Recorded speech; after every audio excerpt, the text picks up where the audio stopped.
Olá, estamos de volta. Vamos trabalhar com lei de drogas mais uma vez. No último vídeo ficou uma questão no ar sobre a incidência do princípio da insignificância aos crimes de droga.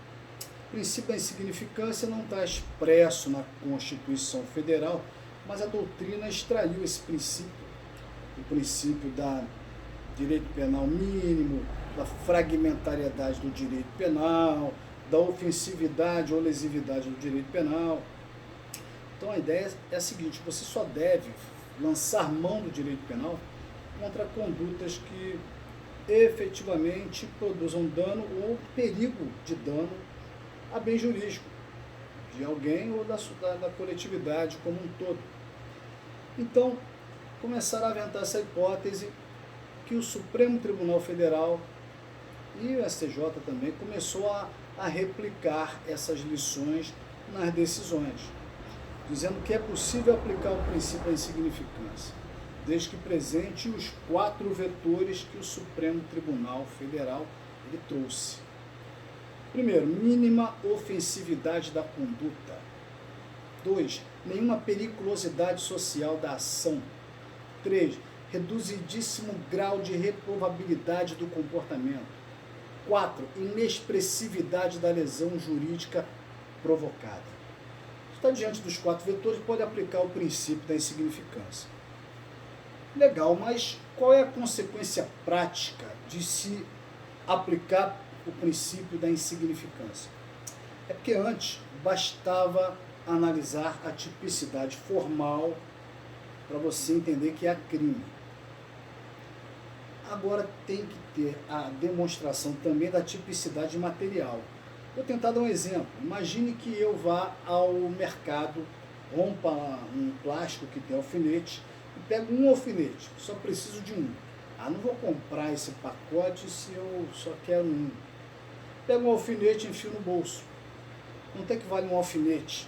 R$1? Não sei.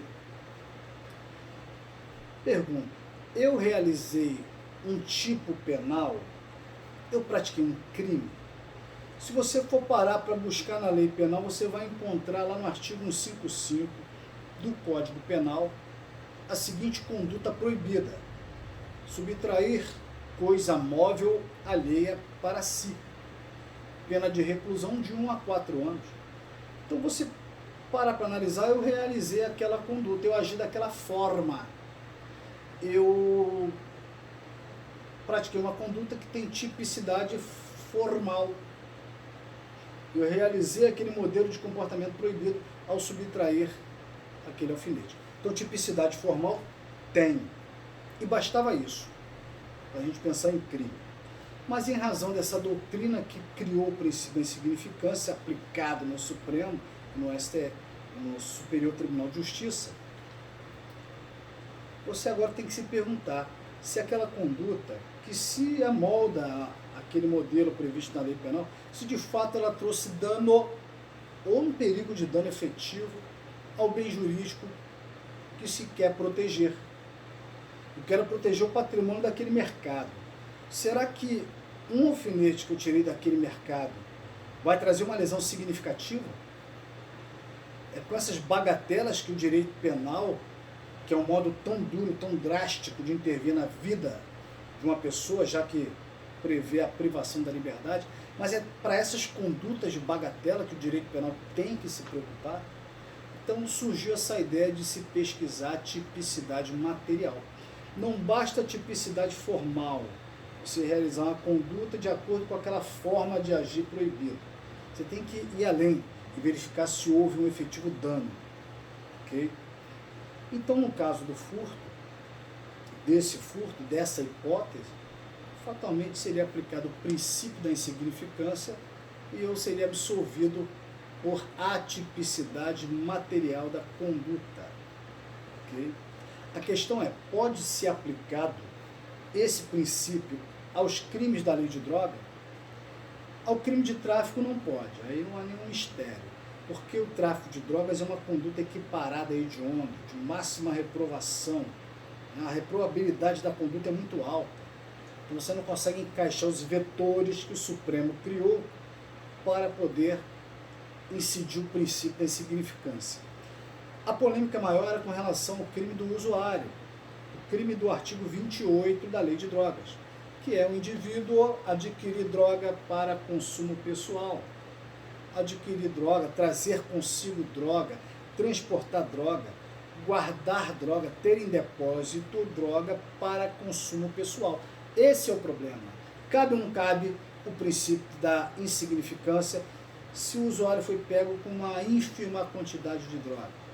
O STJ sempre defendeu que não cabe, não incide.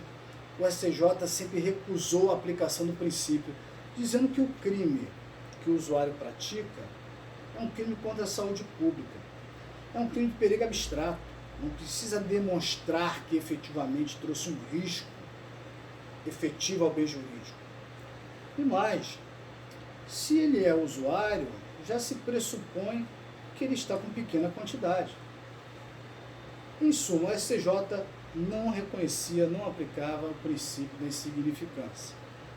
O Supremo Tribunal Federal também vinha negando, não se aplica insignificância na conduta praticada pelo usuário. Mas houve a mudança de postura do Supremo Tribunal Federal, que passou a admitir a incidência do princípio. Em alguns precedentes, você começou a verificar que o Supremo aplicava. Então, exemplo em que o Supremo reconheceu que incidia o princípio da insignificância no caso de um indivíduo que foi flagrado portando 0,6 gramas, menos de 1 grama de maconha. Ou seja, para o Supremo é possível a incidência do princípio da insignificância na conduta do usuário. Ok? Até o próximo vídeo. Um abraço. Não ficar muito longo isso.